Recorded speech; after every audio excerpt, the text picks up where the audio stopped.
Good evening, race fans, and welcome to Talladega Speedway, where tonight the field takes on one of the biggest, fastest, and most unpredictable stages in all of racing. At 2.66 miles, Talladega is the longest oval in NASCAR.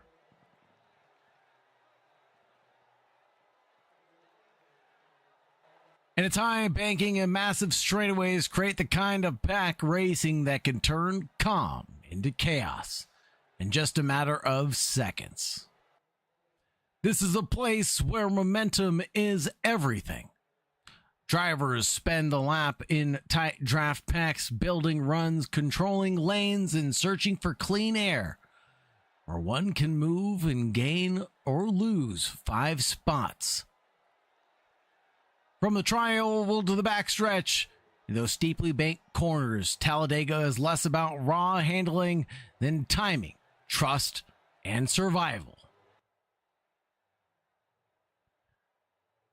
Tonight is going to be about smart decisions, clean execution, and keeping yourself in contention until it matters most. This is the American Appalachian eSports Rookie Series in the Arca Menards cars at Talladega Superspeedway, and it's time to go racing. On board with Cassell, who's continuing to do a couple of laps.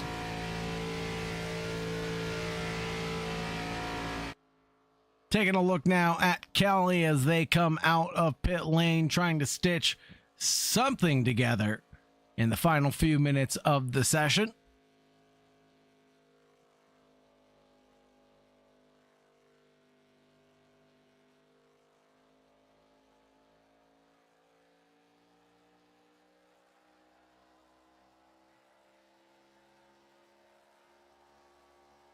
Time's trickling in right now. Everybody into the 54s. Rick DeWeese in the YouTube chat cheering on Seth Jackson tonight. Seth Jackson in that number 7, promptly put in 7th place. Papa Smoke Pole cheering on Kapinski. Dan Kapinski for Garage 570 sitting back in the number 64. Taking a look here at Miller.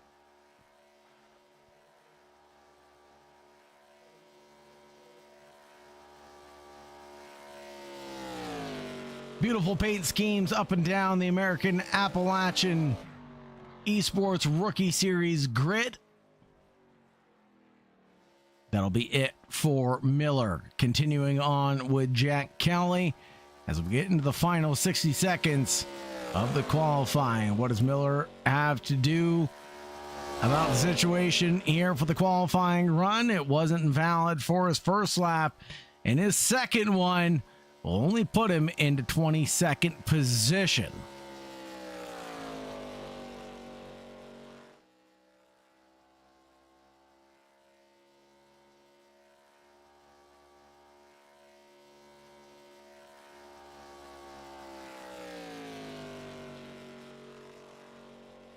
Qualifying session just about 40 seconds away from being done and dusted. We have a few drivers that are still going to give it their all and trying to get a couple of laps in. But for now, let's take a look at the beautiful sights here at Talladega.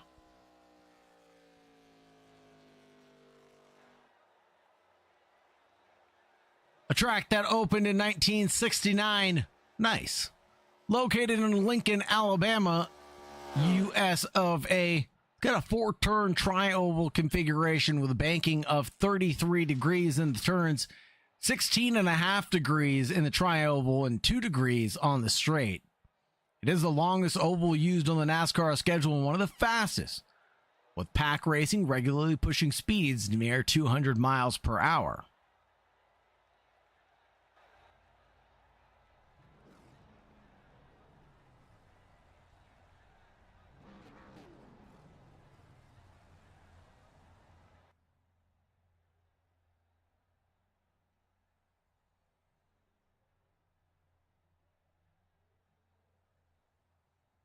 Charisse in the chat.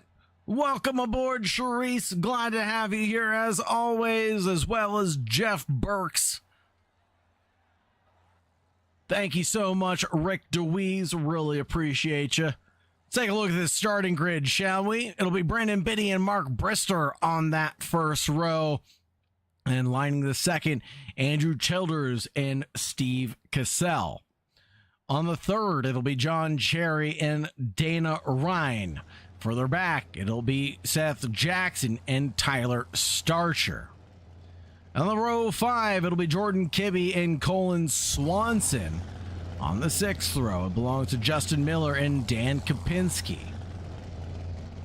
Row number 7 is for Kevin Porter and Jack Kelly. Row number 8 for Brian Knotts and Jonathan Kibbe. Row number 9 for Raymond Bell and Jacob Brownell. And on the 10th row will be Dean Barron and Brandon Gordon. Row number 11 for Mark Ouellette and Dwayne Pierce. Last but not least is going to be Clayton Rogers and Matthew Hobbs, with Christopher Childers bringing up the rear.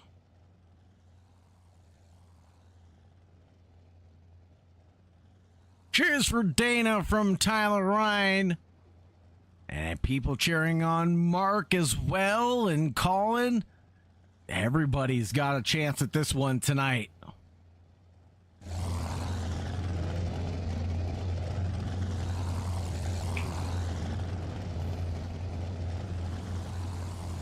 As the drivers get ready to rumble here at Dega.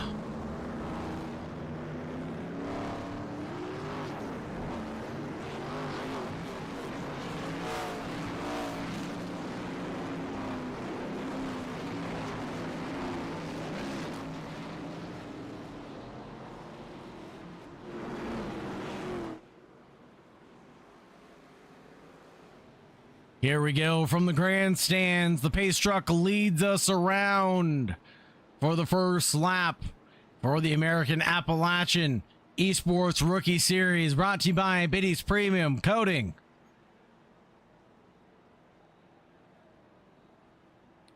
Thank you, everybody for being here. Thank you very much for joining us. As always, it's a pleasure to take you from green to checkered flag. I'm Sagar Bakshi on behalf of the Digital Racing Sports Network, taking you all the live coverage. A little bit of a bump there from the 12. That's John Cherry getting a little feisty with Childers on the run of things on the back stretch. Getting a little impatient now are the drivers. There goes another little touch there from the 12 into the 20.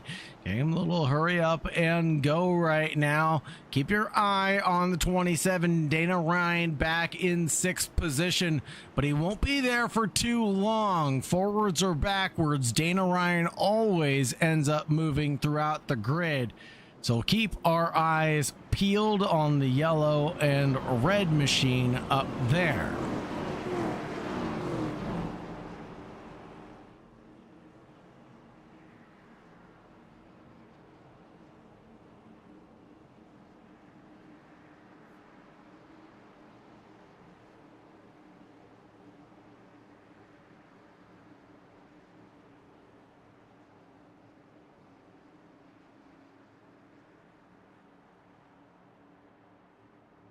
Here we go. Green, green, green is in the air. The 21 and the 2 are alongside each other. And then goes Childers and Cassell. But there goes Ryan also looming in the background. Here comes the 12 of John Cherry. A little bump in the banking right now from the 1 to the 21. As it gets into the banking, it's a little bit dangerous to give bumps there, but the drivers seem to be handling fairly well. More pushing and shoving there from further back, but up ahead, the 2 blocks off the 21 right now, and the low groove seems to have the momentum here and now.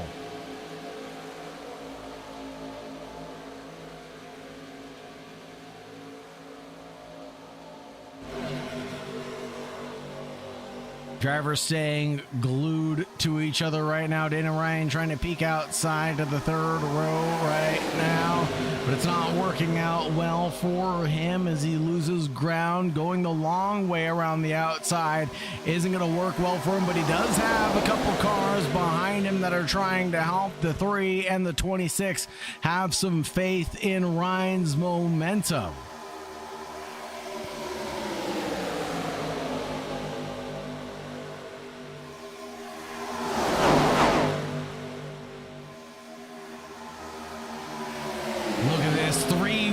The 2 goes upstairs to block off Dana Ryan's momentum. He's going to get a touch in the rump there, but it won't be all for none because there goes into the lead Childers, Cherry, Jackson, Biddy looking forward to 4th place right now as he tumbles down to 6th, 8th, and it's not going well for Brandon Biddy in that number 2. The middle groove seems to lose out all of the momentum right now. And drivers are quickly abandoning it as well. That's not gonna look good for Brandon Biddy, and he abandons it himself, tucks back in line, single file on the bottom lane.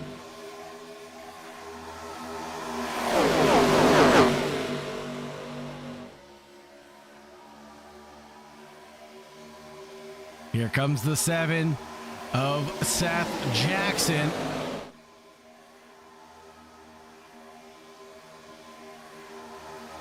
We're only 3 laps into this 30-lap stage. Estimated laps completion on a tank was about 15. I'm not sure how accurate that is, but we'll have a guesstimation there.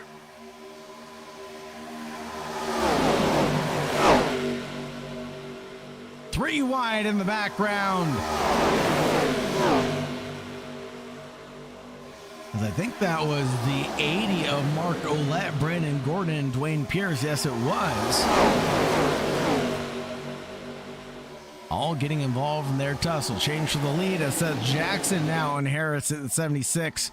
Badge number 7 from SRM Charters Ford. And will start leading us on a few laps.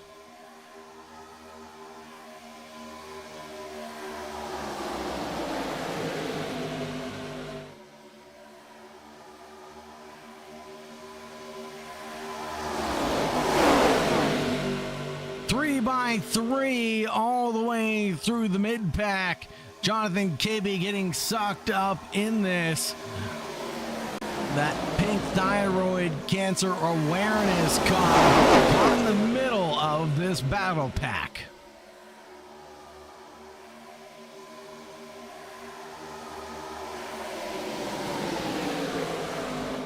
Kiwi squeezed right in the middle of all 9 of these cars. Look at them go, keeping it clean right now.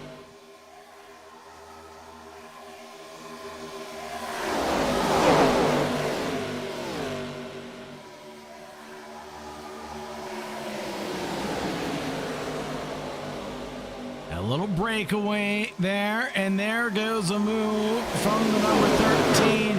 He believes he has the momentum, or at least enough to charge ahead now.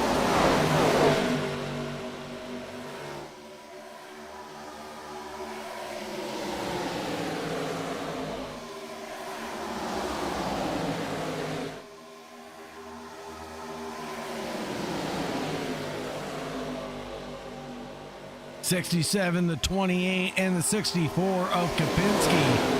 Haven't settled their debate yet about who belongs where. KB squeezed in the middle, finds the fast lap of the race as he gets the side draft and the help from above.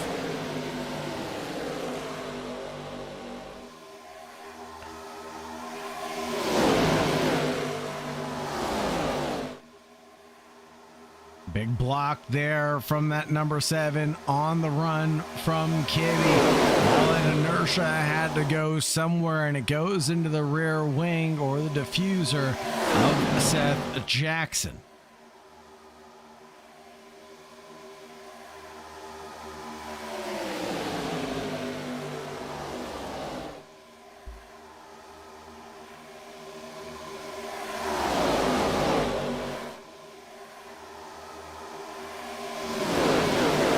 Kibbe now into the lead of the race. The number 13 tries to go defensive on the number 27 by being in the middle of the road, but has to give it up. Eventually falls down to the low groove with everybody else, but the momentum seems to be there for Ryan and Starcher.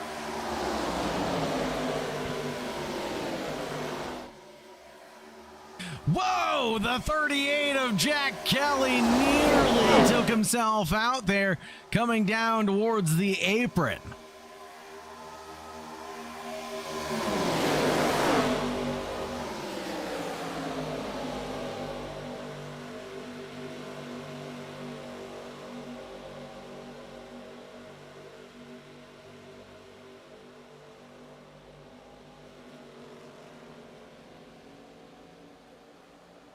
Ryan getting help from Starcher. A lot of help from Tyler Starcher right now. Tyler Starcher's up 6 positions, must be pretty pleased with the advancement that he's gained so far, and is probably looking forward to comfortably leading this one.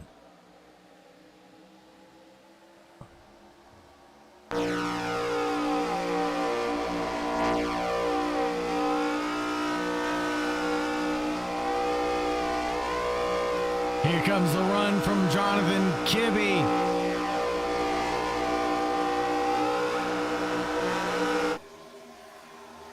Kibbe charges. He has more momentum yet again, and the Sea Bears go back to the lead.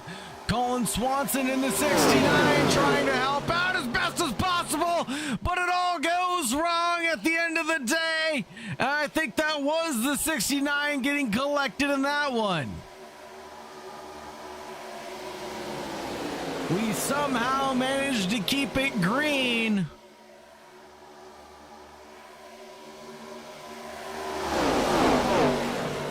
Oh, there comes the caution.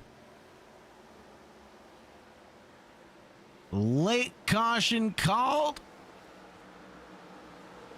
Just as Starcher took the lead of the race.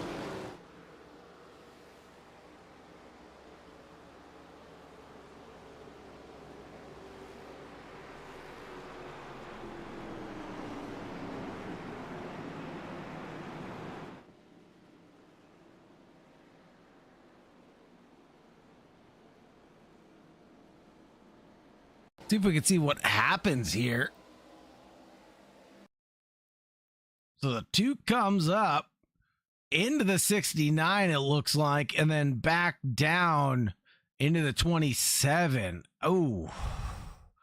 So drivers will have their 3 fast repairs on the evening.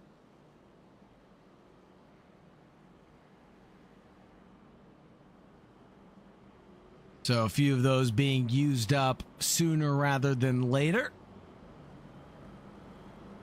Dana Ryan uses his, I believe. Oh, Dana Ryan has not come down pit road yet.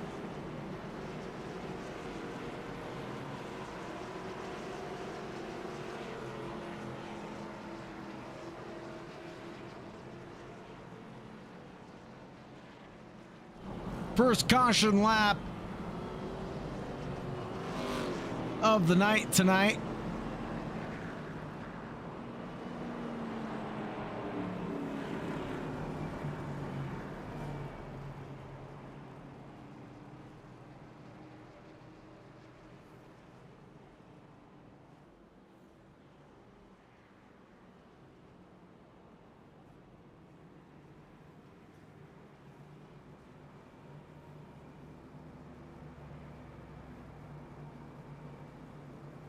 The whole field comes down pit lane.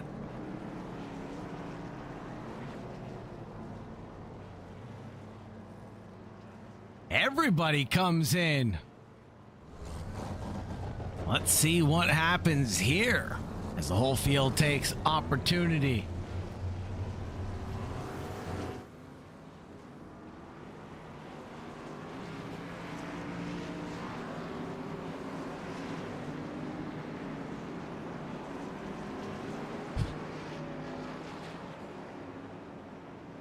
Everybody coming in. Pit lane time seemingly taking around 7 seconds. Just enough for fuel only. And getting back out there was the most important thing.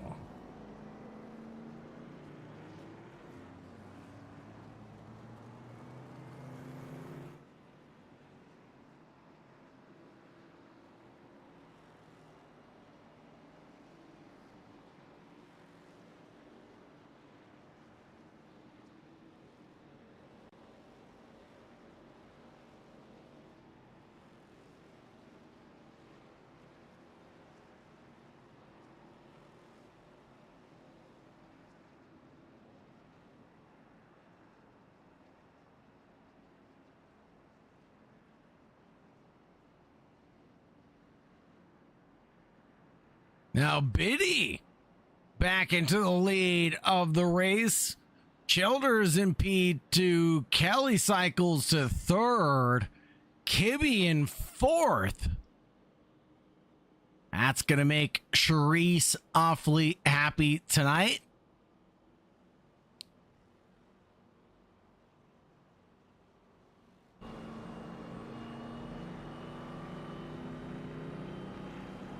The Thyroid Cancer Awareness Badged Machine.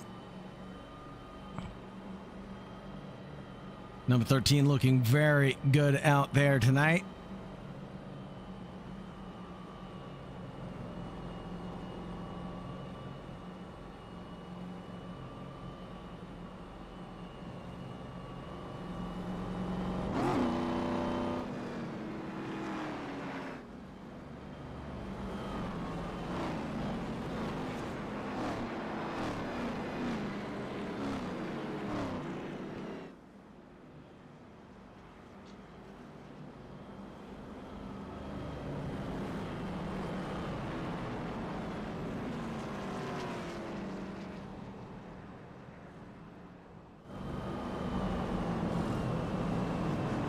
Oh, I didn't know Seth and Mark made that one.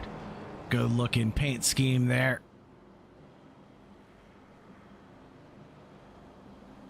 The SRM guys are very good at their paint schemes.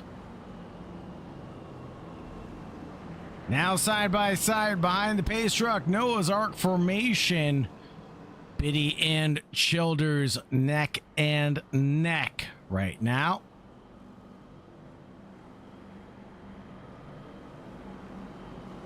Alpha Racing versus Biddy family. And don't forget about the Sea Bears in tow. Jonathan Kibbe and Jordan Kibbe, nose to tail. So expect some teamwork coming out of the 13 and the 5.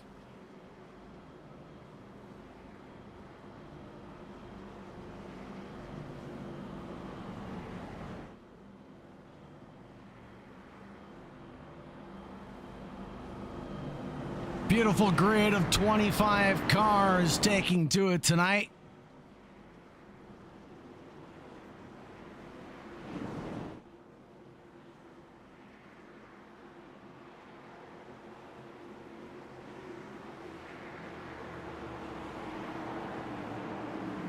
Here we go.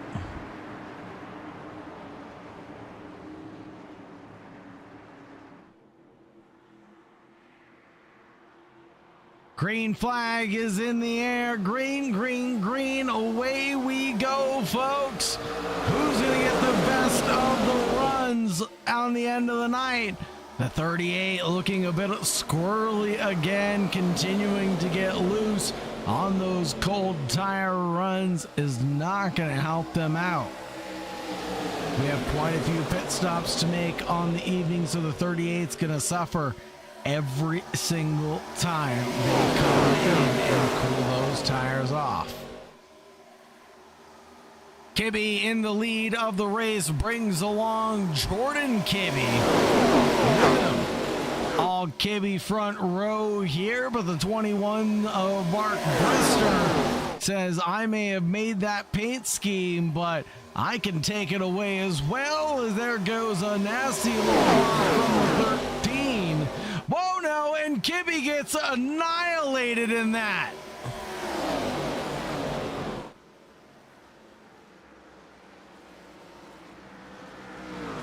So many cars collected in that one.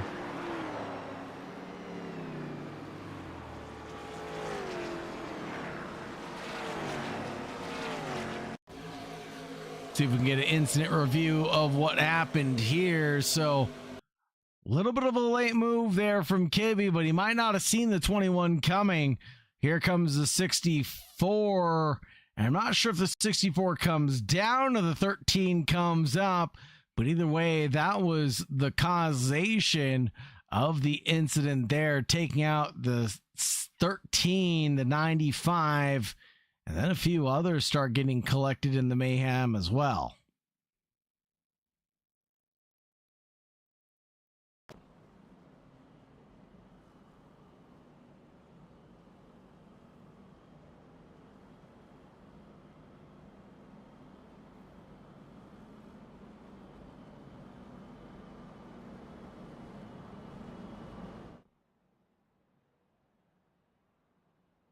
Definitely a sight to see here.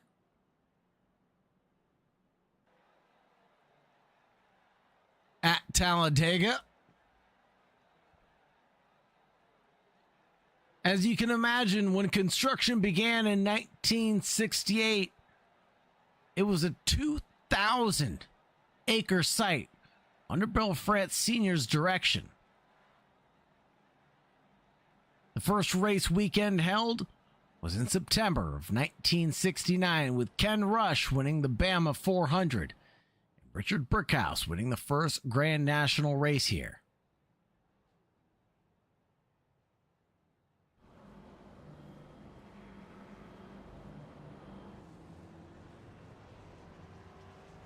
Fleet of drivers coming down pit lane from Dana Ryan down. Dana Ryan getting a black flag penalty. Jack Kelly, Jacob Brownell, Dean Barron, Justin Miller, Steve Porter, Jonathan Kibbe, Raymond Bell, Dwayne Pierce, all taking their perfect pit stops.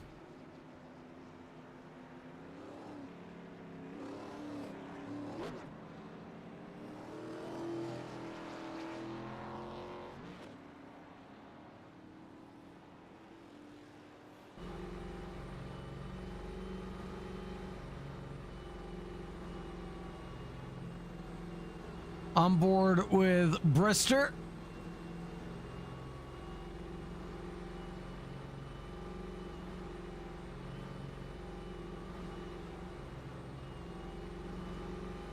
Started in second, running in second. But I feel like his ride around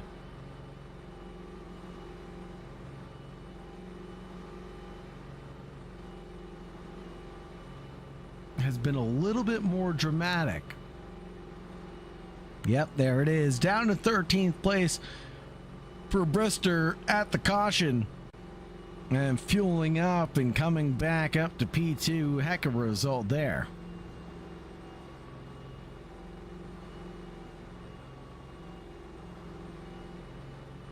Rick DeWeese asks, how's my boy Seth doing? Seth Jackson was leading the race at one point in time. Number 7 currently running in P8, down one from where he started. Little rise and fall trend there for Jackson.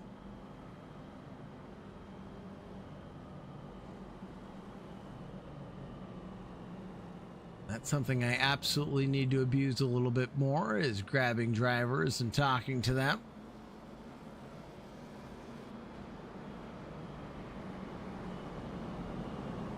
As the caution period gets ready to conclude, though, I won't pull anybody in just yet.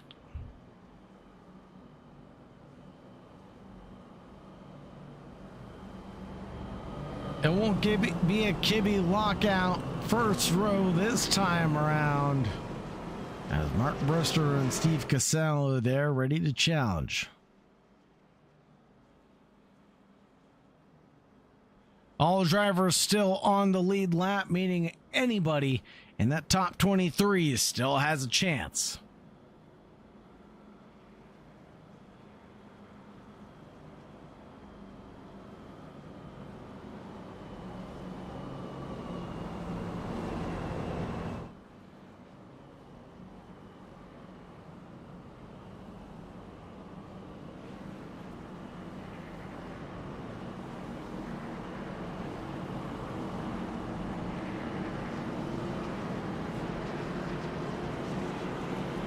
Behind the pace truck, the lights are out, the grid is set, and we're ready to go racing again as we have only our second caution of the evening.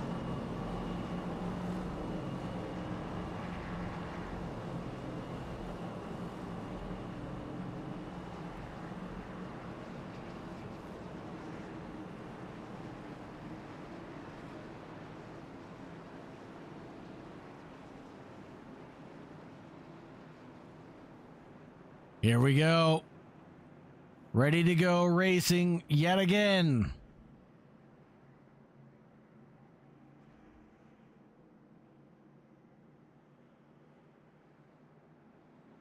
And green flag is in the air. And the 5 is going to take off like a rocket ship, but be challenged by the 20, who's helping out the 21 right up ahead.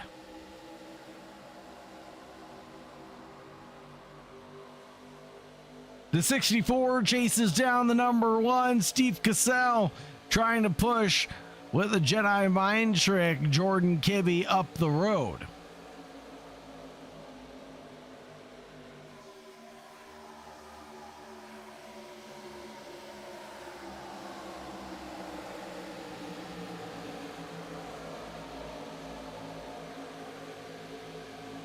Checking up just a little bit. The 20 is not, though.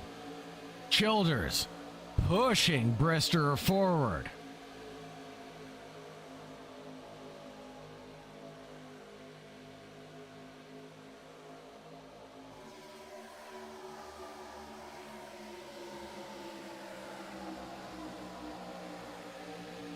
Here we go. The charge, the look, the runs now start to begin with 12 to go left in the stage. We're definitely in the final fuel window.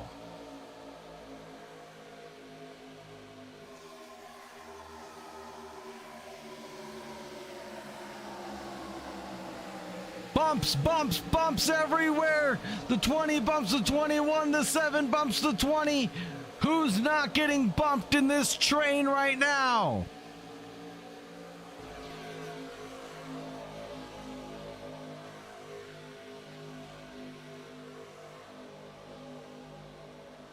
"12 laps left to go in the stage, and you can see how far back that pack is going there in the second lane."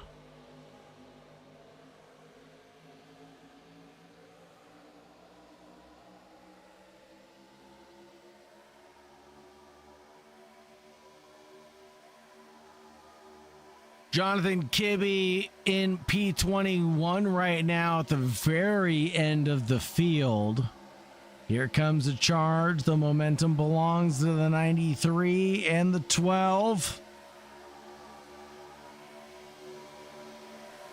Little pushes forward there could help out.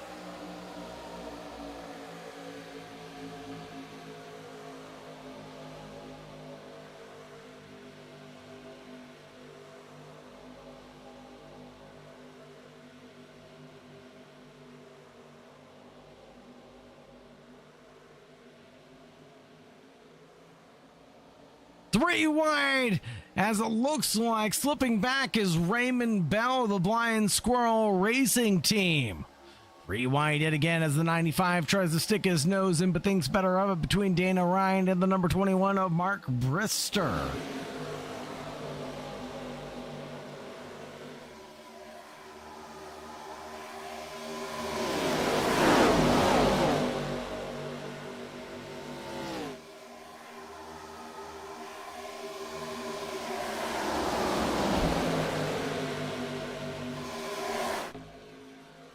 Up ahead, Kibbe, Cassell, Kapinski. But what about John Cherry?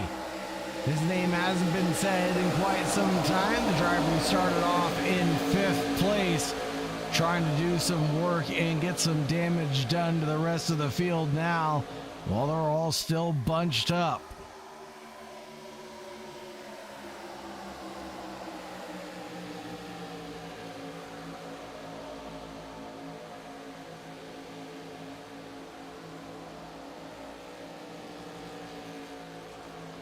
Three by 3, the 21 leads the 20, and the 7, the 12, the 93, and the 69, the 11, the 3, and the 38, as we all fan out, and there comes out another caution.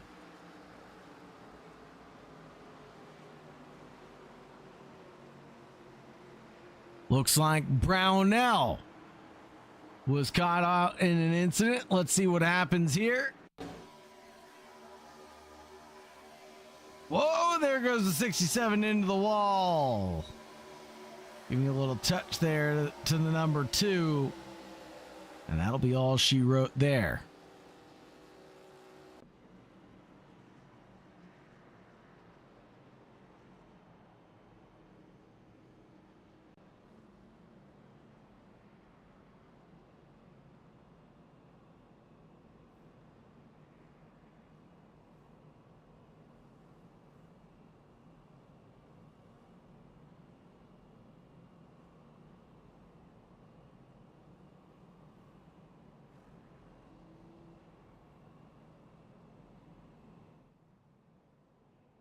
Teresa's favorite phrase of the day. Jacob Brownell, unfortunately, gets a meatball flag.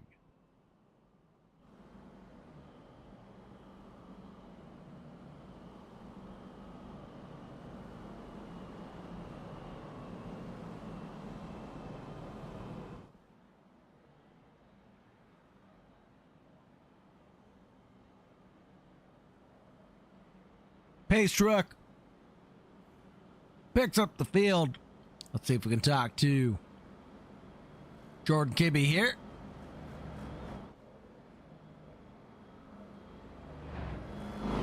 Jordan Kibbe, this is Soccer Boxing in the broadcast booth. How you doing? Oh, what's going on? I didn't expect to get pulled in here.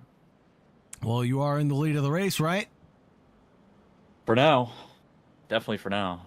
How are you feeling holding on to the lead? A little nervous here coming down the last few laps. Stretching the fuel out. Trying my best to make it work till we get the stage, but we'll see. Being up front is not good on fuel economy. You had a little bit of help there with the number 13, but no longer the case. How are you feeling all by yourself now? I'm a little upset. I said a few words to him before, and then the wreck happened, and I kind of said, I told you so, but that's his fault for leaving me down below to supposedly take the faster line, which clearly made him go to the pits real quick. So we're just trying to get to the end of the stage here, maybe get stage points, but overall, I'm not feeling too bad. I got a Steve behind me, and he's doing real good pushing, not doing anything crazy, so feeling comfortable up here. Nice. Is there anybody you'd like to shout out or anybody you'd like to thank tonight? Yeah, shout out. We'll give Jeff Burke in the chat, Charisse in the chat, and I believe her son is named AJ. I think I'm getting that right. I'm horrible with names, but shout out to them. I guess shout out to my brother, whatever. You know what I mean? But that's it for now. Right on, sir. I'll put you back where I found you. Have a great night and good luck to you. I appreciate it. We'll see you.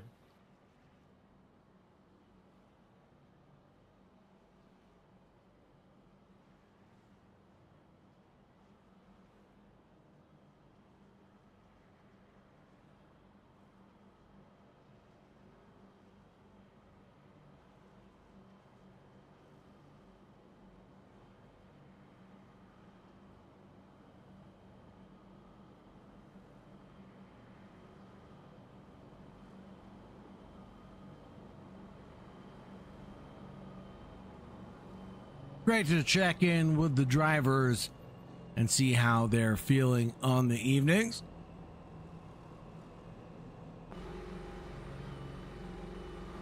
One of the drivers we're going to have to check in with is Brandon Gordon and look at that trajectory. It's been nothing but positive gains for him on the evening so far.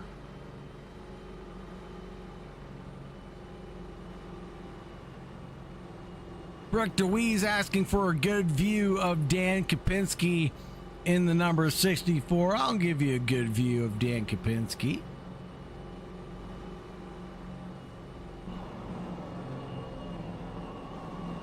How's that for a good view of the number 64?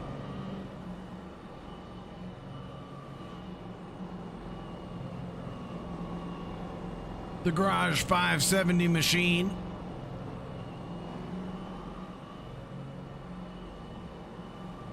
Holding down third place with 9 positions gained on the evening. Brandon Gordon trying to chase him down.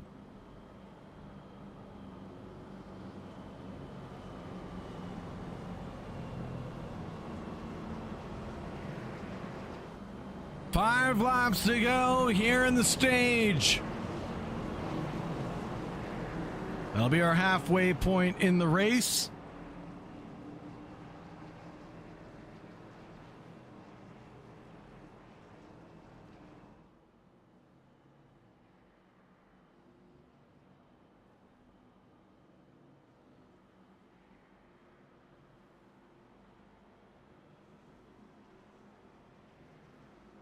Here we go.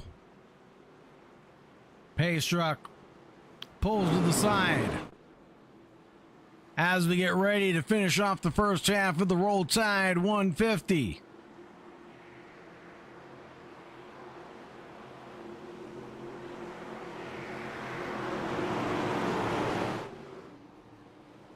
Gibby and the Seabirds take off like a rocket ship yet again, leaving Dan Kapinski and the number 1 of Steve Cassell wondering what happened.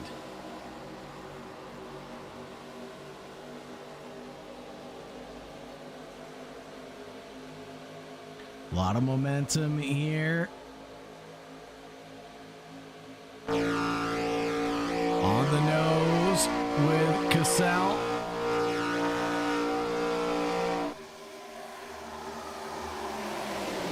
There goes the 12 of John Cherry, trying to find momentum on the high groove. Can he solidify it here and now? He's trying to keep that momentum afloat, but will it work out at the end of the night? Only time will tell, as we only have 5 laps left to go in the stage.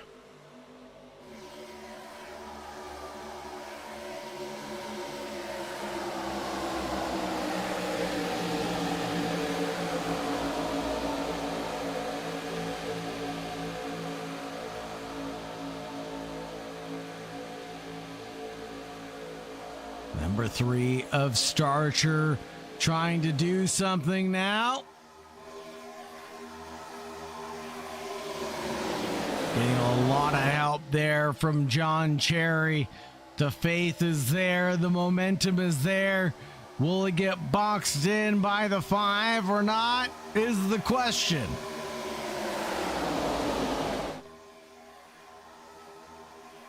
A little hip jack there from the 64 into the number 3, but they all managed to make it out with their lives.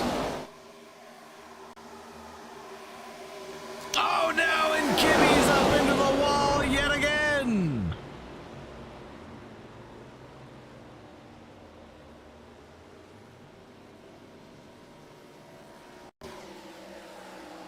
See if we can find out what happened to the 13. He's working well with the 69. Comes back in front of Ryan and then gets pushed from behind. Oh, man, and that'll be the meatball given to Kibby there.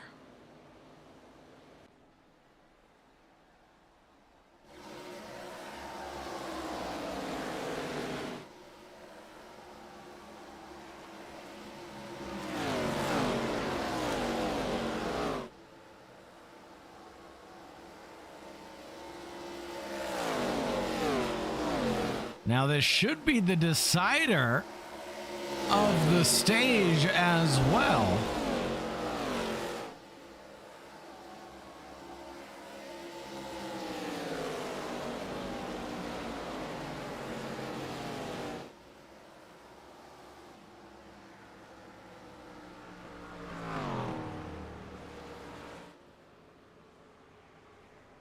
Don't know what's happened to our good boy Kibby there. Just getting terrible luck tonight.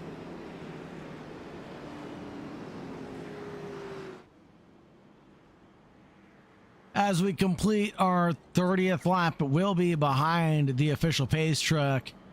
That should go the way of Starcher, if I'm not mistaken.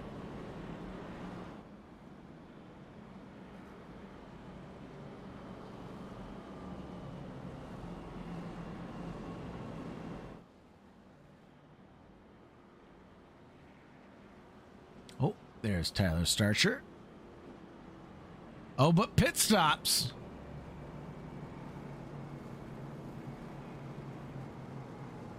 Was the stage called early?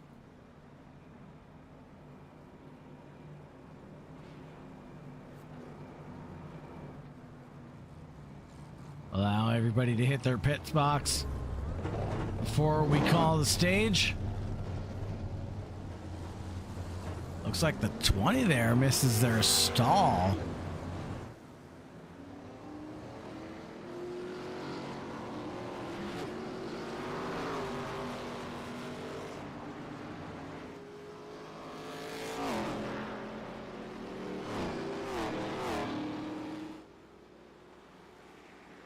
Back into the mix is Brown now, the number 67.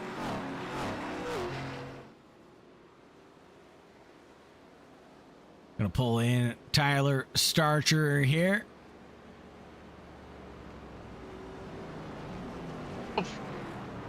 Hey Tyler, how's it going? To drag you up into the broadcast booth. Is that okay? Oh yeah, 100%. Right on. Tyler, I believe that'll be the stage called, and it seems like you inherited the lead just in the nick of time. Yeah, just in the nick of time. We've been strategizing for the team to move forward, and we're having a good time. And again, you know, I'm gonna ask where the speed's coming from, where the talent's coming from, but I feel like it's gonna be the same answer you gave me last week. Is that right? Oh yeah, baby, it's Dale time, and we're up front at Dega, so we're running this thing, and we got a couple Dales out here, so it's gonna be a battle of the Dales, I think, out here tonight. Right on. Is there anybody you want to shout out or anybody you want to thank tonight, Tyler? Obviously, like normal, got to thank the girlfriend for letting me do this thing, and obviously got to thank the boys over at Rocket One. We're having a good old time tonight, and we're on the track for some team moves and stuff. So, all the Dale Earnhardt fans out there, thank you for being here, and we're going to race some hill tonight. Right on. Thank you very much, Tyler. Have a good night, and as always, make sure you stay safe out there. I'm going to try to avoid. Back over to Rocket One, correct? Yes, sir. Thank you very much. Tyler Starcher there for the Rocket One team. Taking the stage win.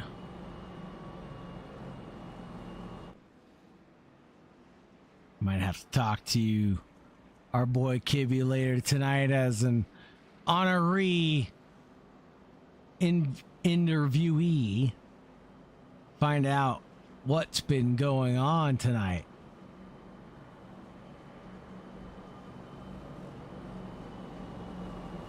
Couple of cautions have broken up the session up until this point, but the strategy points remain the same.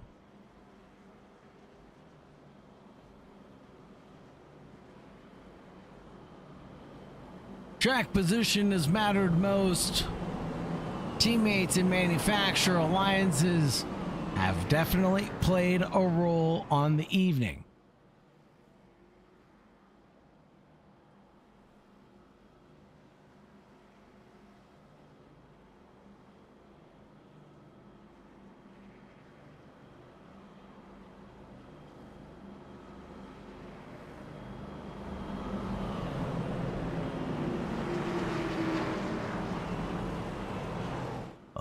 lined up on that front row. Tyler Starcher and Brandon Biddy get ready to go green for the final half of this one.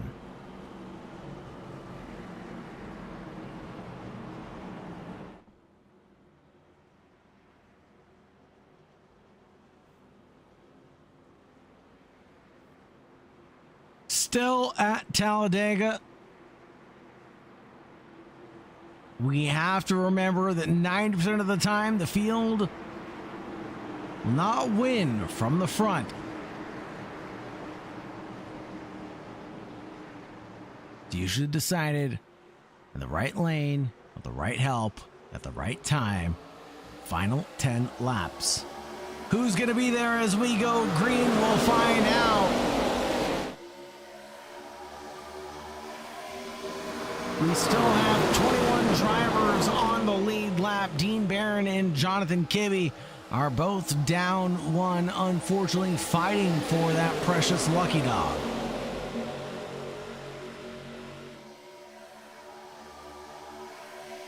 A lot of pushing and shoving here through the midfield. Jack Kelly being one of them at number 38, caught in the middle right now. Squirrely, to say the least.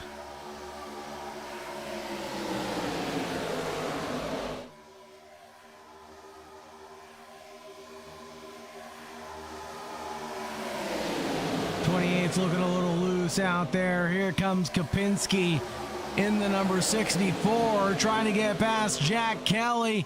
He's able to do so here and now. There comes the number 38 of Kelly through and through on his own right.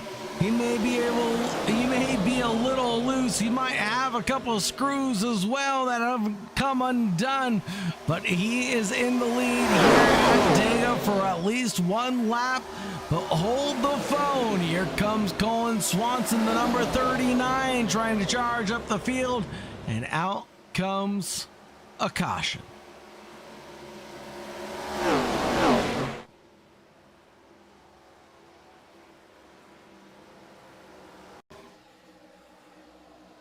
And this time, I think it'll be a little further back, looking at, whoa, there goes the 20 up high in the middle, and then that'll collect a quarter of the field after that.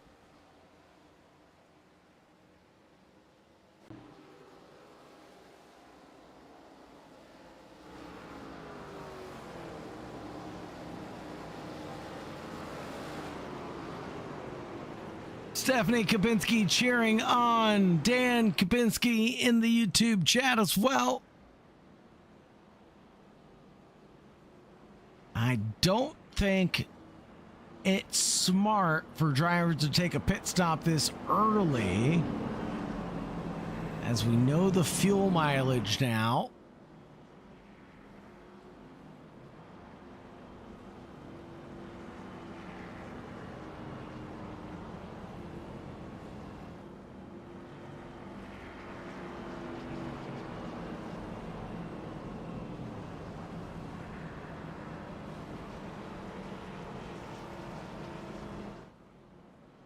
Charisse, we are passing the pace car because Jonathan Kibbe is what is considered a lucky dog. What a lucky dog means for us is different than what a lucky dog means in the real world. So a lucky dog in the real world is just a dog that gets adopted, that has a lovely home and is loved by everyone and is cherished by the family that owns it. In NASCAR, a lucky dog is not only a dog that has found a home and is loved by everyone, he gets to get a lap back. Jonathan Kibbe was a lap down on the entire field, but he was the first car a lap down, so he was therefore in the pound the longest, let's say. So therefore, when time for adoption came up, he got called to the pound first. Hopefully that answers your question, Charisse. Brister, Jackson, Kimmy, Bell in the pits. Took advantage of the free pit stop.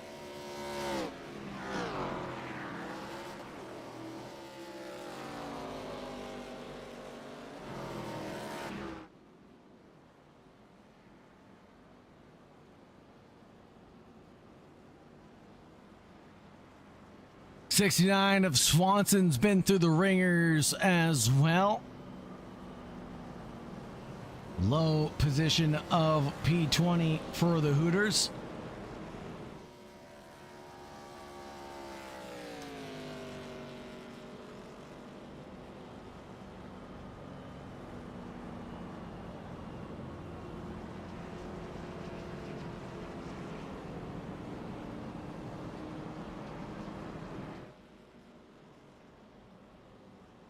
Right now, the 69 running in first position despite being in a low of P20 after a couple of the earlier cash-ins settling in the field.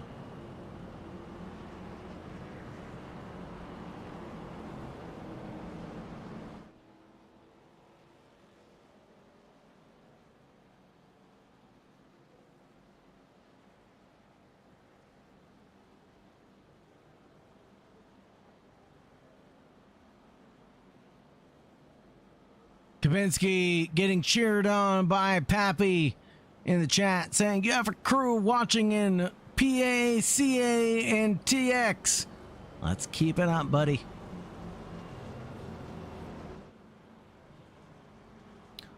Couple more late pit stop calls. That'll be Biddy and Bell into the pits.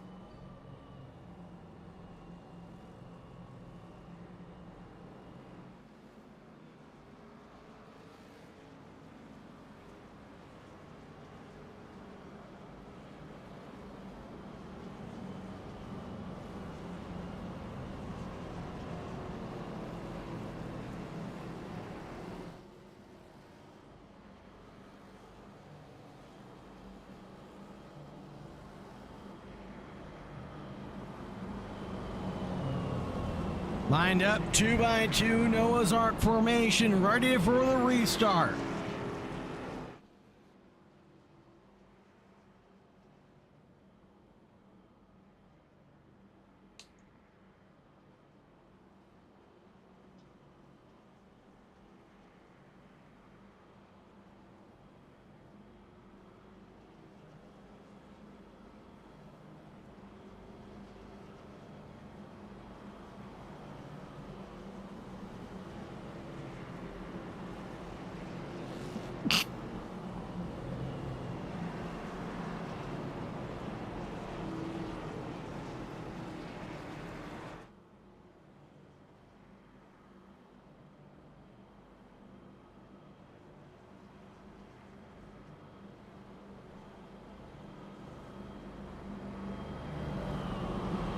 Black flag for Raymond Bell.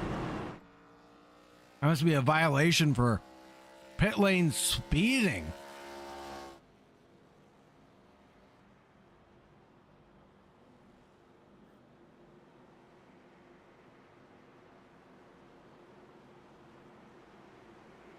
Here we go.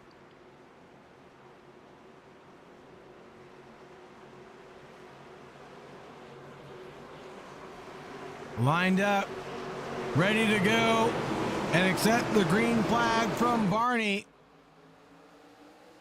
Green flag is in the air with only 25 left to go.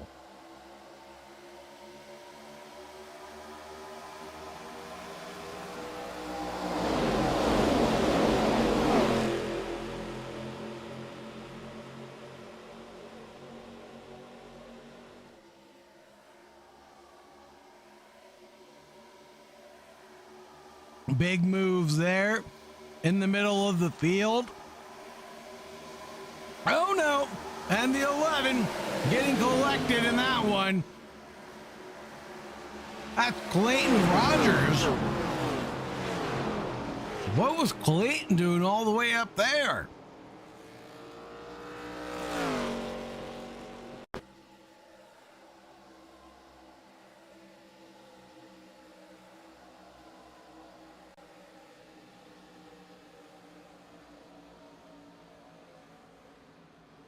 Well, Clayton was running up there towards the front.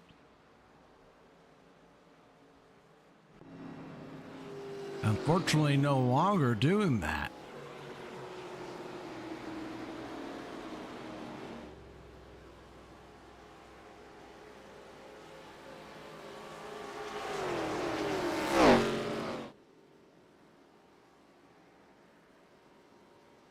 It's 60 already. Me and my teammate here are restarting here first and third, so.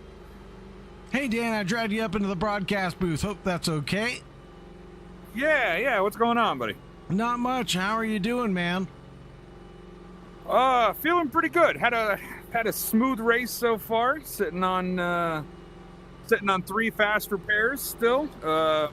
My teammate will be restarting behind me. That's a pretty good place to be in going into the last 20 or so laps of this race, Dan. I mean, it's been a hard-fought charge coming up from a low of P19. You know, talk to us about the highs and lows of tonight.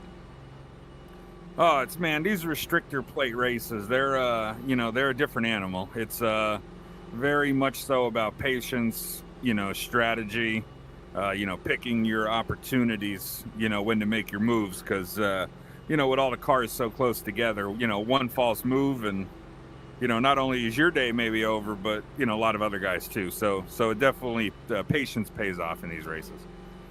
No, absolutely. And if you expressed a little bit of patience throughout this race, is there anybody you'd like to shout out or anybody you'd like to thank tonight?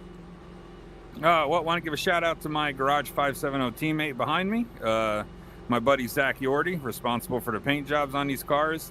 And hopefully my wife Stephanie, my mother Gail, and my father Dan, who are hopefully watching at YouTube. So everybody's watching. We got tons of cheers. Dan, Papa Smoke, Paul, Charisse is cheering you on. Everybody's cheering you on.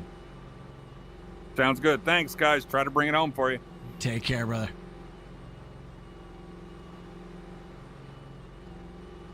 Dan Kabinski, Garage 570 team.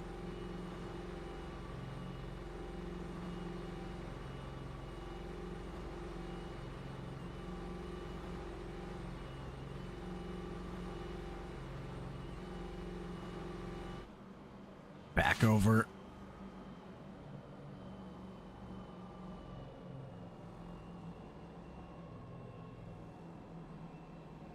Back over to the TV cameras. A 64 leads us in front of Brandon Gordon, Colin Swanson, Steve Cassell, Jack Kelly, Jordan Kibbe, Jacob Brownell, Brian Knott, Seth Jackson, Mark Ouellette.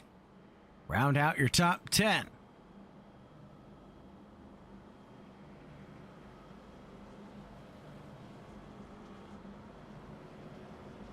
You know, something that Dan said earlier on, drivers have to balance their aggression with patience. Because here at Dega, forcing a move too early can leave them exposed or caught in someone else's mistake.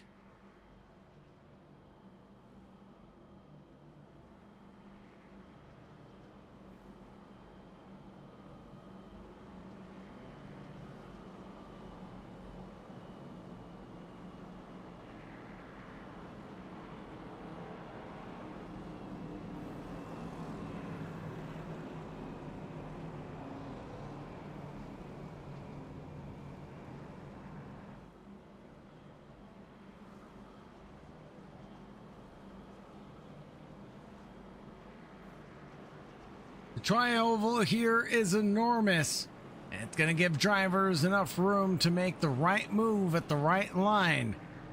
But will they be there when it matters most? Let's take a look at Mark Ouellette. Ouellette's up 11 positions tonight.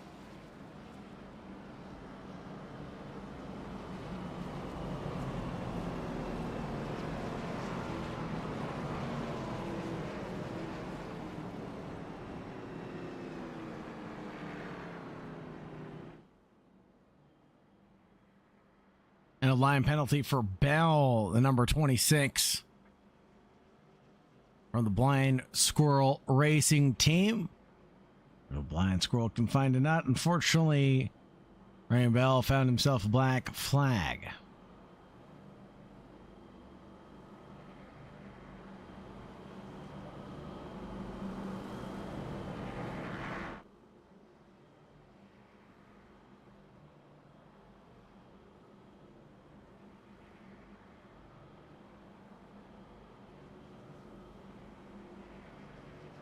Here comes Kabinski now.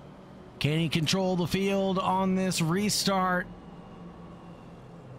He'll be challenged by Brandon Gordon in the number 28 right behind him. Let's not forget about the Sea Bears of Jordan Kibbe and Colin Swanson potentially working together also.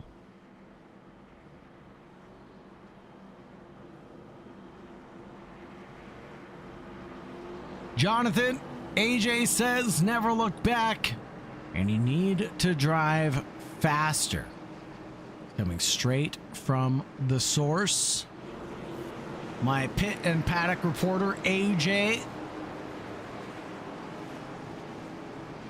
with my critical keys to the race.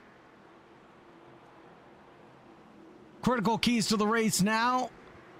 Be there at the end. Number 64 hits the gas pedal to the metal and takes off with a commanding lead. Drivers fading out further back, trying to find a way to garnish any positions on the race restart, but doesn't look to be working out well for anybody. 2x2 settling in. There goes the 13 in the background. That'll be Kibbe again.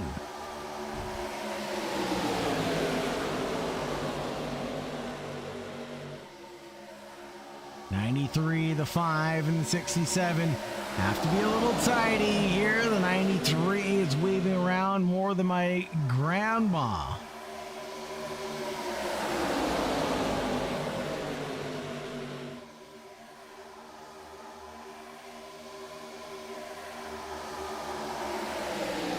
Three wide from the 93, the 26, and the 38, but they managed to all control it.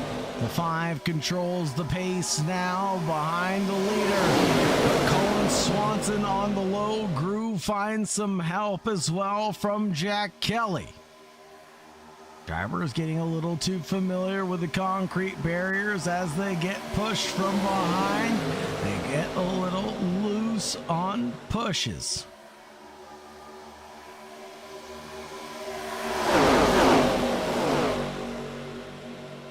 Look at this. 3 abreast, 4 deep.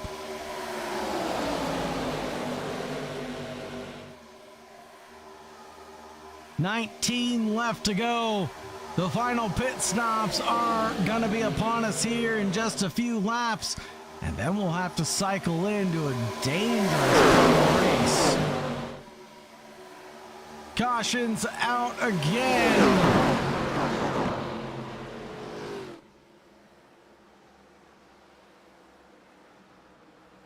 Trying to see who was involved in that one. Was it Mark Brister?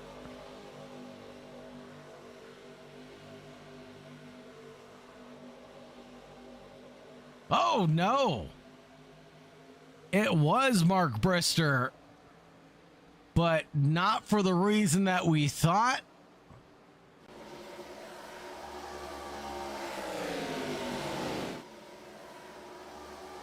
Brister teleporting in and out of existence there.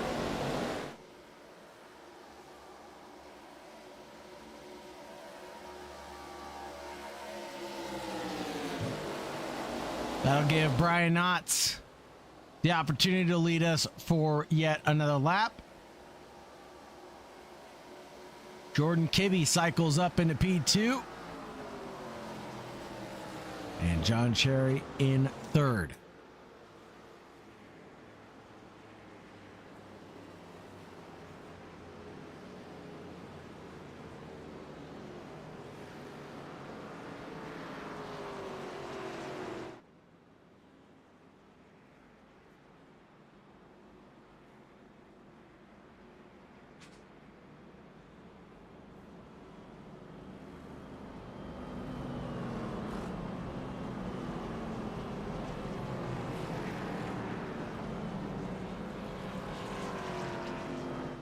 Only about 15 laps remaining when we go green. And that will be the fuel window for the drivers. So let's see. Yep, there it is. Everybody coming down pit road.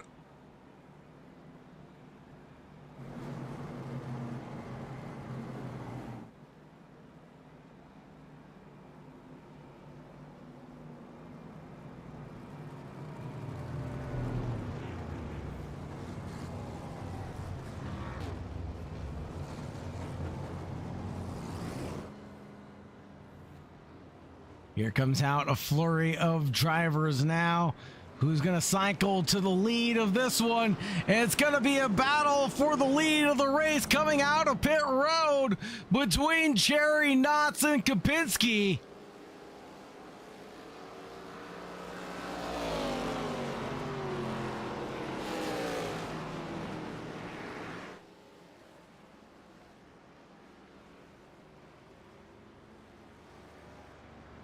John Cherry has the fastest stop of them all, coming in at 33 seconds through the lane and 6.5 seconds in the box.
Here is where track position is gonna matter, but control of the draft might matter more. Drivers are gonna have to know when to lead, when to save, and how to stay out of trouble.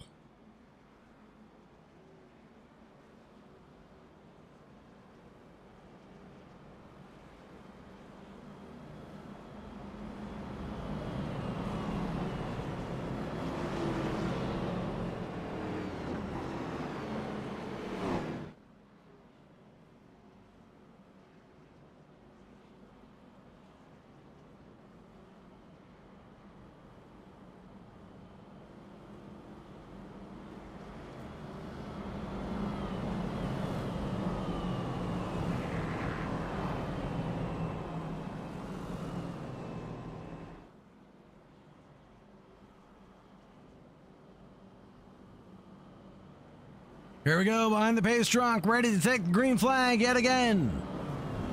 Justin Miller and John Cherry, 15 laps left to go.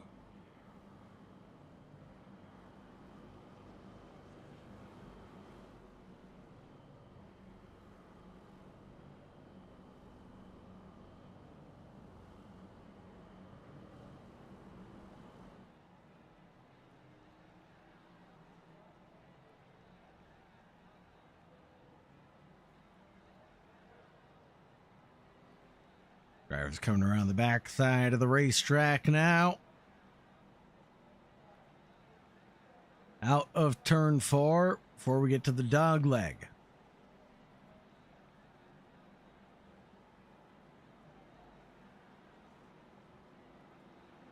I want to thank our sponsor, Biddy's Premium Coating. Thank you so much for all your support and keeping the lights on here at the American Appalachian eSports Rookie Series.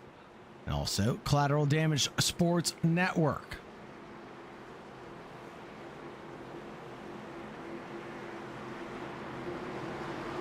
There we go. The 95 takes the green flag. And again, takes off like a rocket ship. Already in the lead by a heap of time.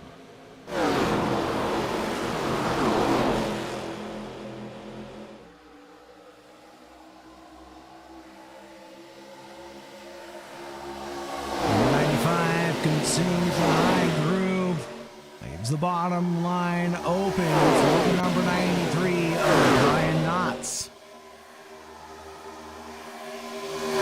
Feel like someone's going to take advantage of the situation here. There it is. The 64 is going to punch a gift horse in the mouth, but then the 95 tries to block off the run. There's Miller and his defense against Dan Kopinski.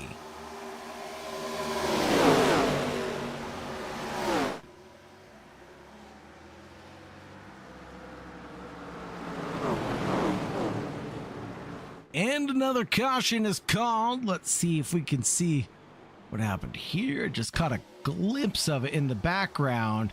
Great tight pack racing here. And then something goes wrong further back.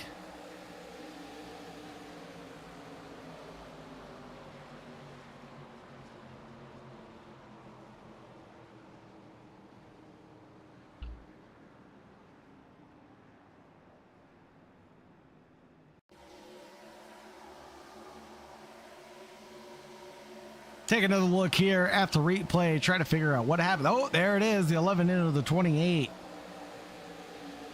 Such a quick flick there.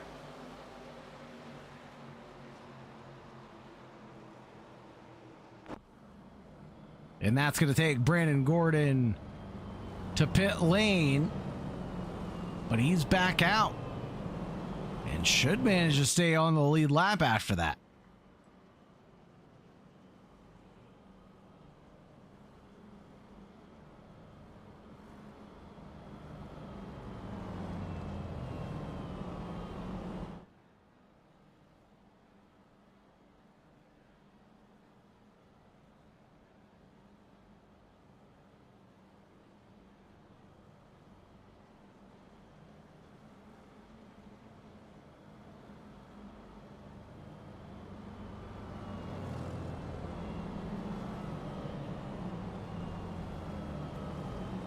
See if we could talk to Justin Miller from Alpha Racing.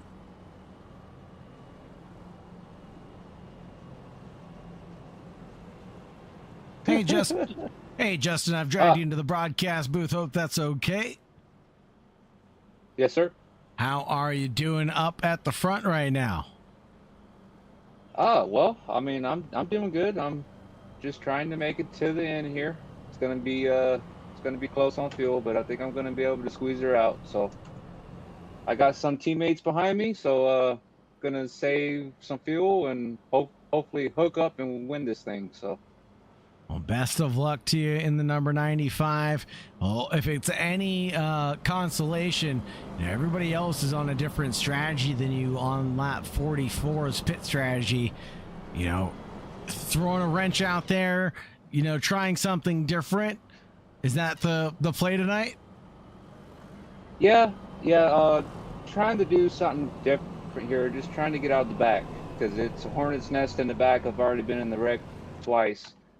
So I'm going to take a chance here to get out of the trouble, and hopefully we can save enough to win this thing. Good luck to you, Justin. Anybody you want to shout out or anybody you want to thank? Shady Acres Broadcasting on the side of this car. I really appreciate them for coming on. Rob's for the badass rap I got. And John, my teammate, that's in second. So let's get this thing. Right on. Good luck, Justin. Take care. Thank you, sir. Back to Alpha Racing for Mr. Miller.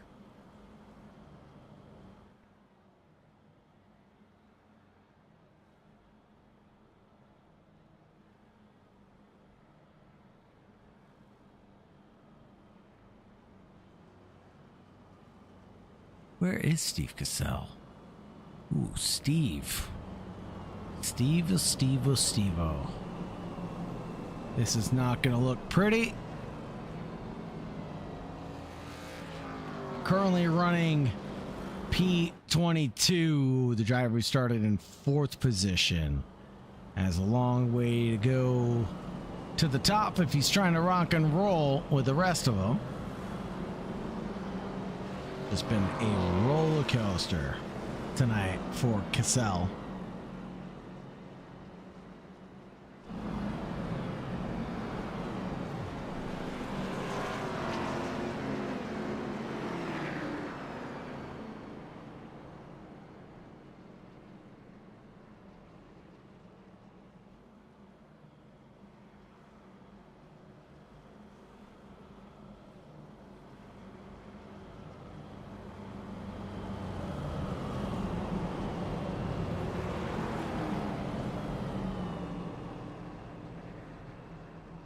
Ten laps remaining, and seemingly nobody took the opportunity to come down pit road this time coming.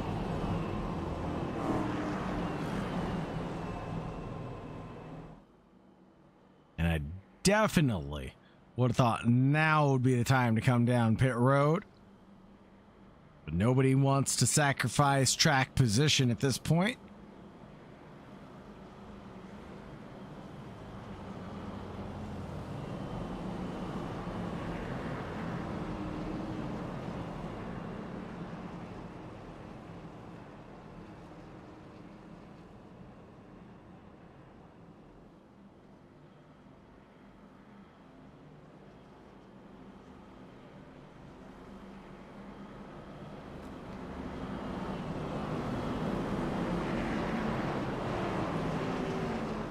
Taking a look here as we get ready to take the green flag. The crowd cheers on the American Appalachian eSports Rookie Series.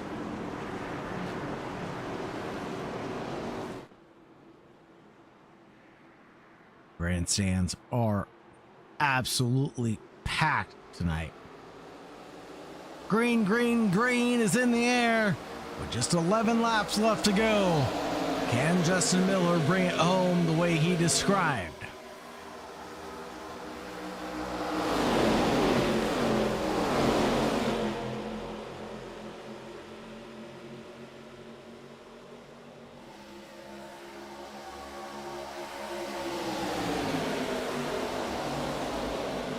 Number 95 loses the lead to Colin Swanson. Gets some pushing from the 38. The Bud Light machine doing fairly well to control his draft. Here comes Jonathan Kibbe back up to the front, up into P4 all over again.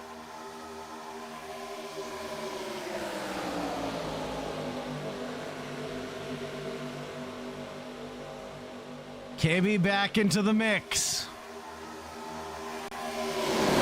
Sea Bears have a chance.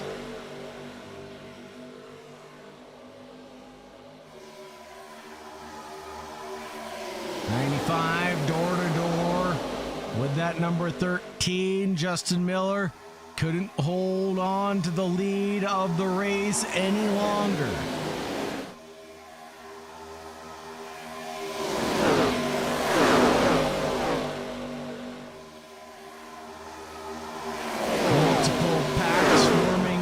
Between the drivers, and the 26 is going to go around of Raymond Bell.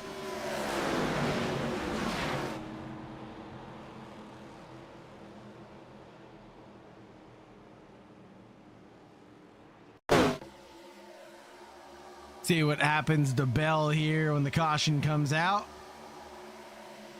Just checks up behind the 5 and gets a tank slapper.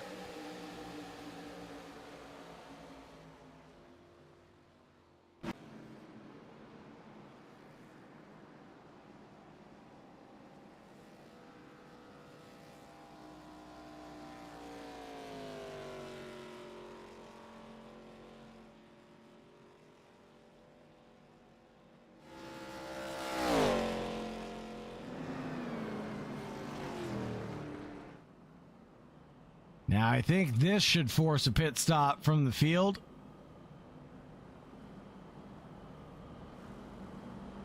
Or do the drivers really think they can make it to the end now? With the numerous cautions we've had come out, they should be able to extend their fuel mileage that much more.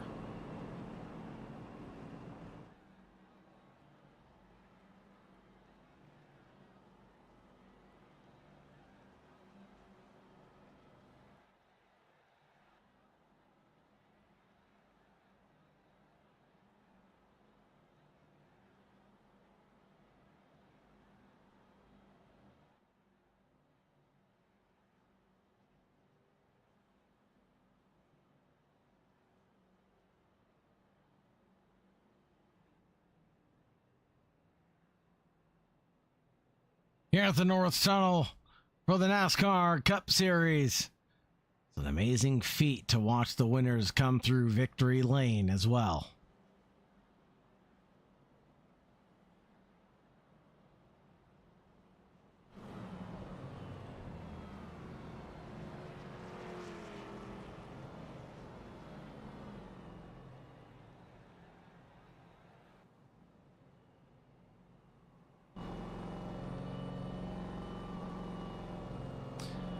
Colin Swanson, the number 69, leads Jack Kelly, as we'll probably only have final 5 when we go green.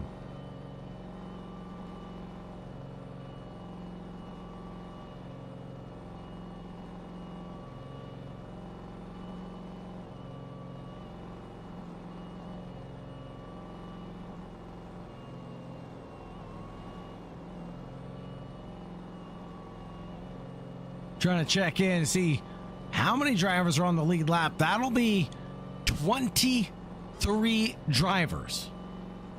Everybody from Colin Swanson to Mark Ouellette still in it to win it tonight at Dega.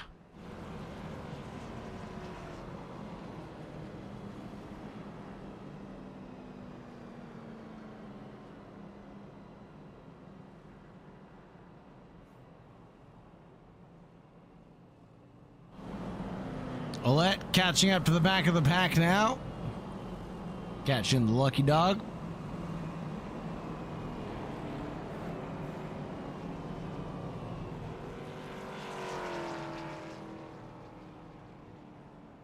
Or excuse me, no, that was a pit stop there for Mark Ouellette. Came in on lap 53 for a 20-second pit stop.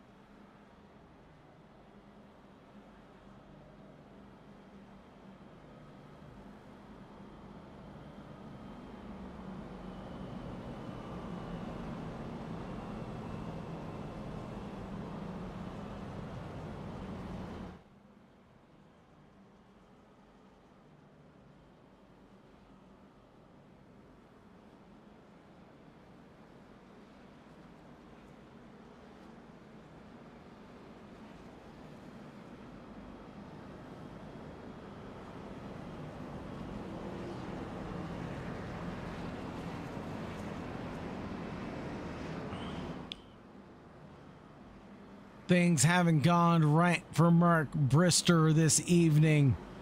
Number 21 has had things absolutely fall worse for wear. But still in it, the driver who started in second after being involved in an incident came back to fight hard.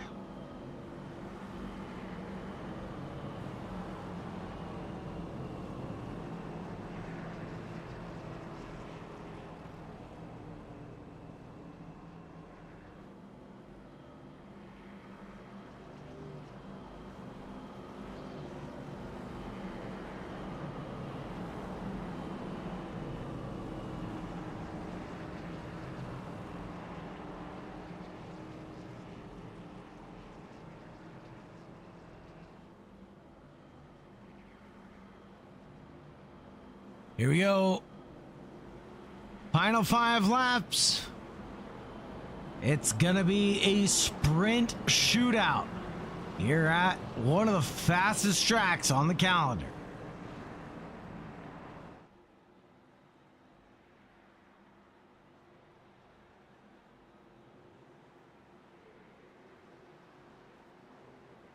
Pace truck is in. Field belongs to Colin Swanson.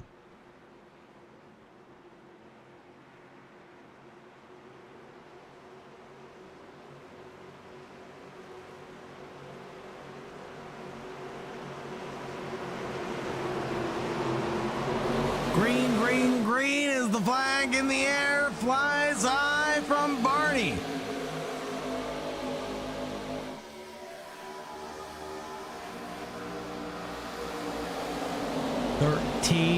Carries a lot of momentum into 1 and 2. Gives a little push to the 93. Gets a little push from behind. And that'll be a lot of chaos.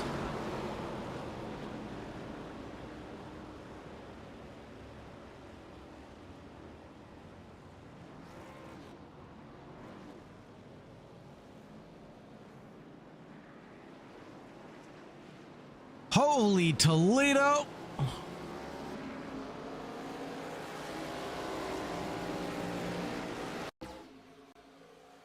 Not even sure what happened here. Let's see if we can dissect this one.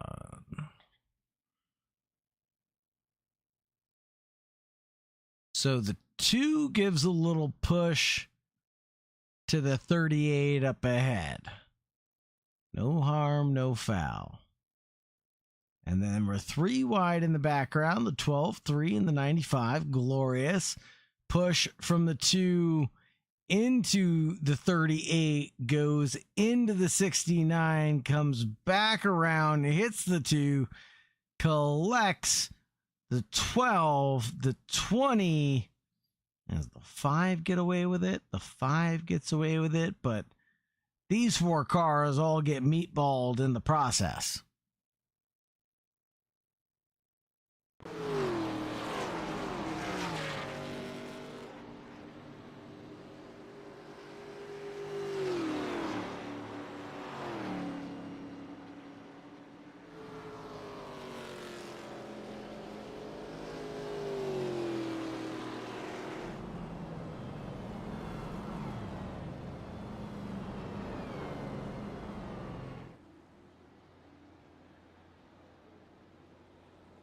Kevin, my man, dragged you Yes, into the sir. broadcast booth. How you doing? Pretty good right now. Yeah, Seeing about 4 laps. probably wasn't feeling this way. Maybe about, I don't know, 20 laps or so. You're probably feeling quite the bit opposite of the way you're feeling right now. Yeah, definitely. I mean, the race has been up and down all night, getting involved in a couple things here and there. Now that things are on a positive trend, looking forward to the final 5 lap shootouts. Yeah, I'm excited for this. Sorry, Awesome. they're talking in the chat right now, so I can't really hear you. Go for it. Is there anybody you want to shout out or anybody you want to thank, Kibby? The usual suspects. I know they're watching. Obviously, my lovely girlfriend Molly, who puts up with me and puts up with my iRacing addiction. Right on. Thank you so much, brother. Appreciate you. Thank Dropping you. back off in the Hopefully, we can put on a Seabears. show for you. Thank you, sir.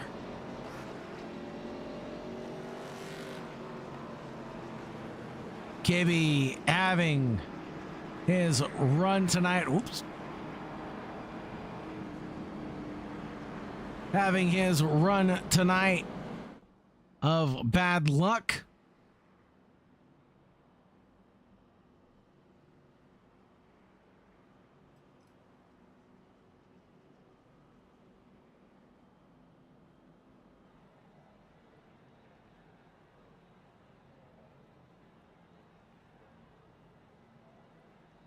Headed into our first green-white checker condition of the evening.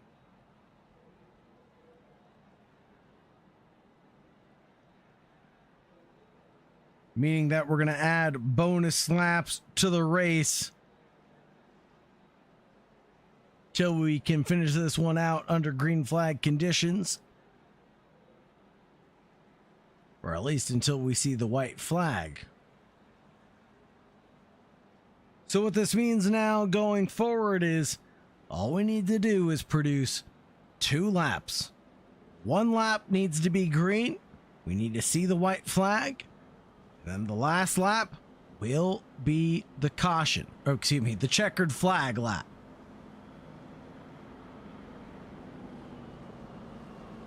So, been a long way coming for the Roll Tide 150. Nearly an hour and a half of just race laps alone. The drivers have got to be feeling punished. The drivers have got to be feeling tired.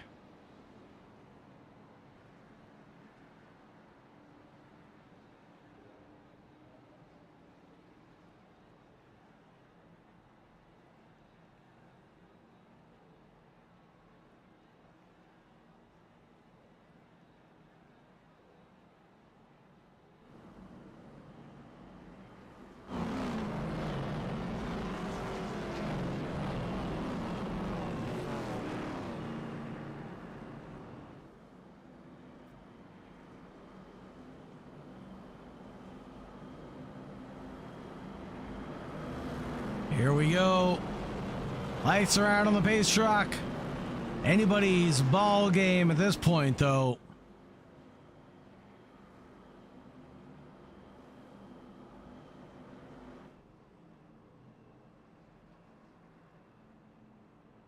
Kibbe, Miller, Brownell, Jackson, Cassell, Kibbe, Ryan, Brister, Bell, Rogers, Olette.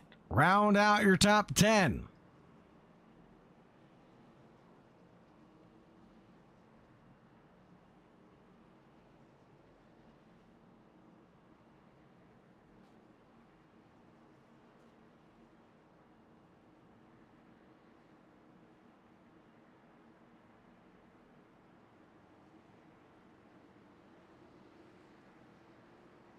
Here we go. Falling back is the number 95. But the pace is controlled by the 13.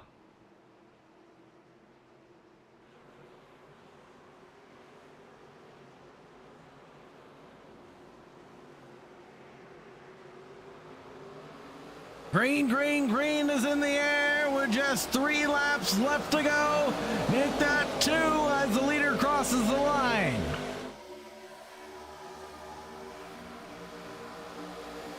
We just need to produce a couple of clean laps, but right now the 7 squabbling with the number 1. The 21 as well with the 27 and the number 5.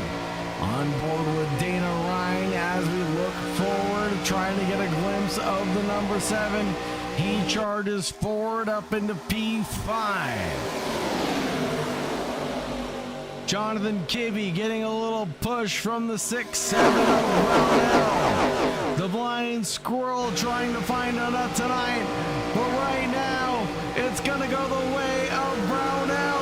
And it's going to be a swap there from Kibbe as he gets overcome with vehicles. And I think we're going to have mayhem on the race-ending lap. 1 to go. The white flag does come out. And Raymond Bell is in the lead. Steve Cassell back into B2. Seth Jackson in 3rd. What has happened?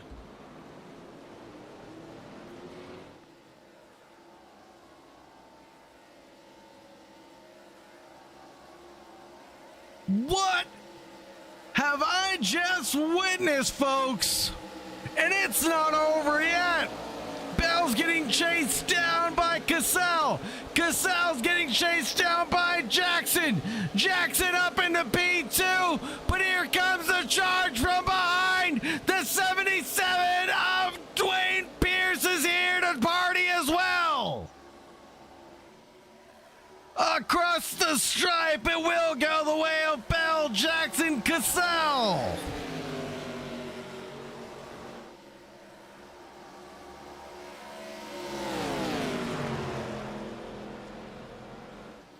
get a quick replay of what happened here. Just drivers going everywhere, swamping Kibby.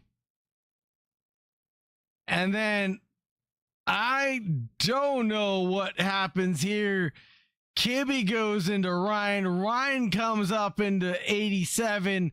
Seth Jackson gets collected in that too. The other Kibby is collected and involved.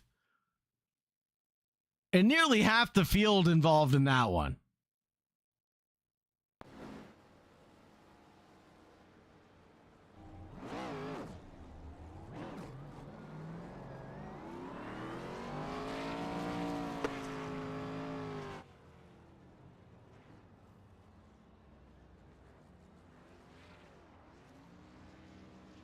A little bit of victory donuts there for Raymond Bell as he enjoys the celebration victory.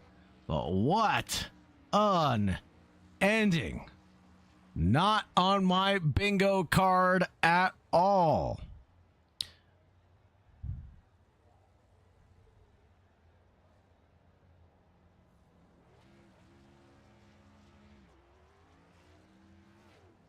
Bell, Jackson, Cassell took the 1, 2, 3.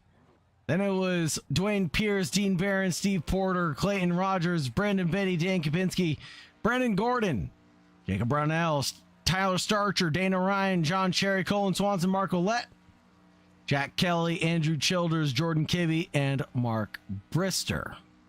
Following that, Jonathan Kibbe, Brian Knotts, Justin Miller, Matthew Hobbs, and Christopher Childers.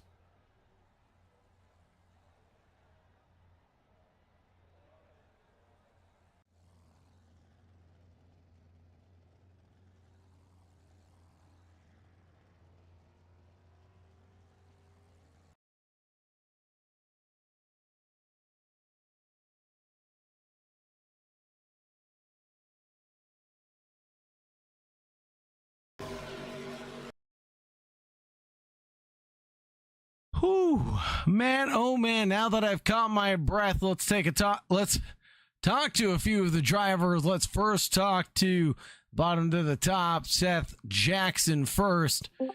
We'll talk to Seth first. Seth, first of all, I mean,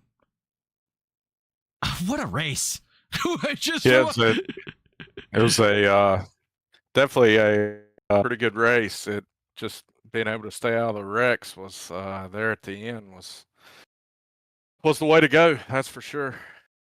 You know, from the beginning, what was your mindset coming into a race like this?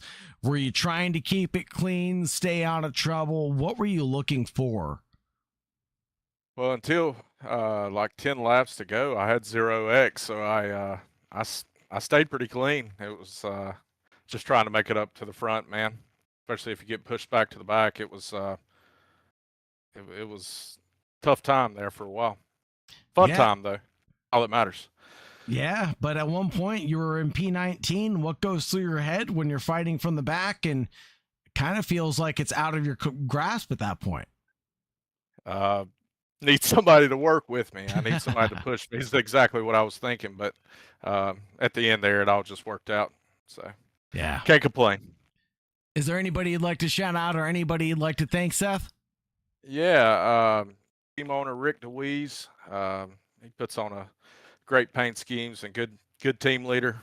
My parents, girlfriend, everybody watching. So enjoyed it, man. Appreciate you. Appreciate you as well, and thank you very much for dragging everybody into the YouTube chat. It's absolutely amazing. So have a great night, Seth. Yes, sir. You do the same. Will do. See you, man. Let's talk to next Steve Cassell, who came home in third.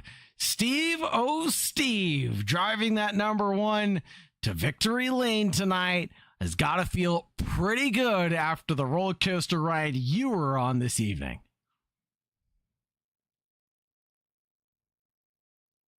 Hear me? Yep, I got a copy, Steve. Can you hear me, sir? I can. Great. I mean, after the roller coaster ride you were on, your back must be hurting, your neck must be hurting. I mean, everybody was on one tonight here at Dega.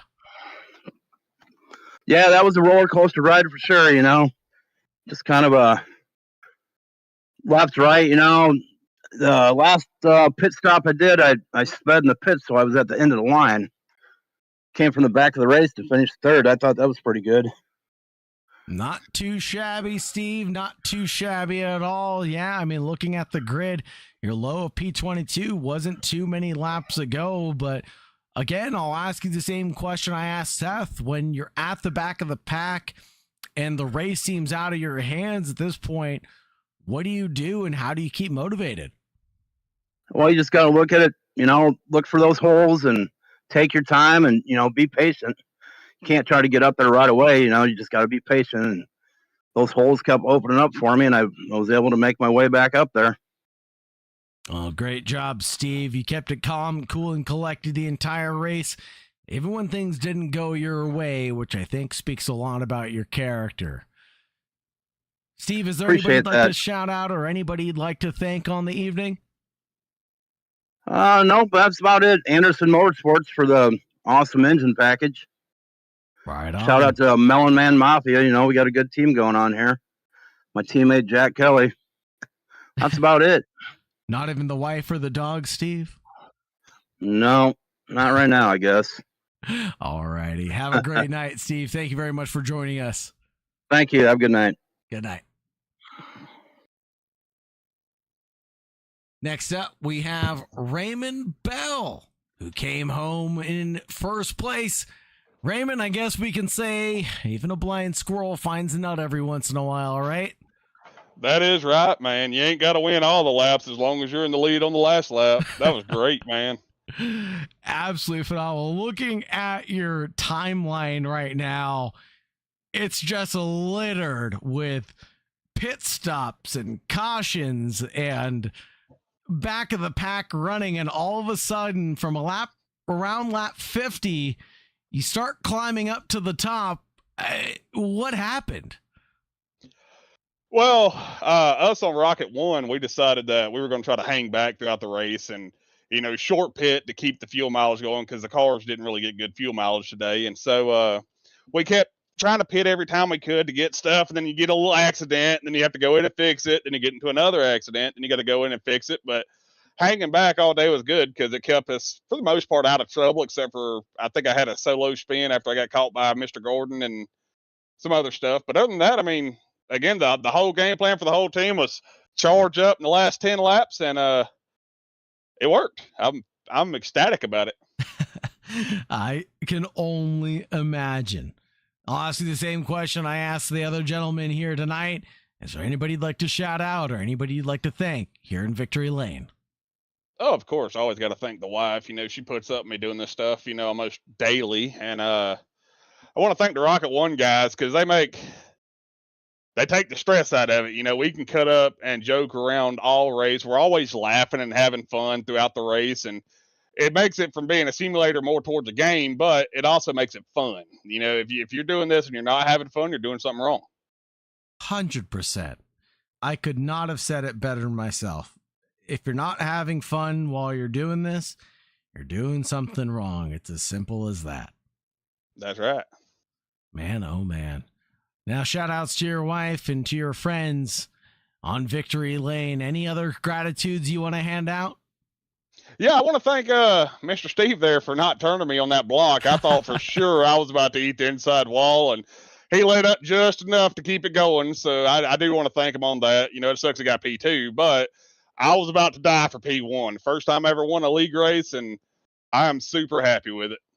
I absolutely know the feeling. Congratulations on the victory, Raymond. Hats off to you. And we look forward to seeing you back in Victory Lane another time. That's for certain. Yes, sir. You have yourself a good one. You too. Take care.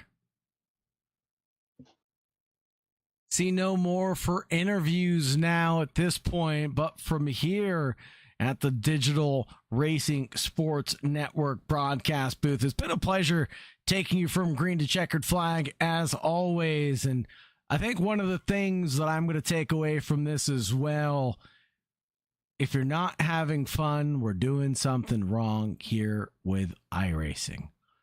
Yes, this is a simulator we take very seriously, but we must have fun while we're doing it.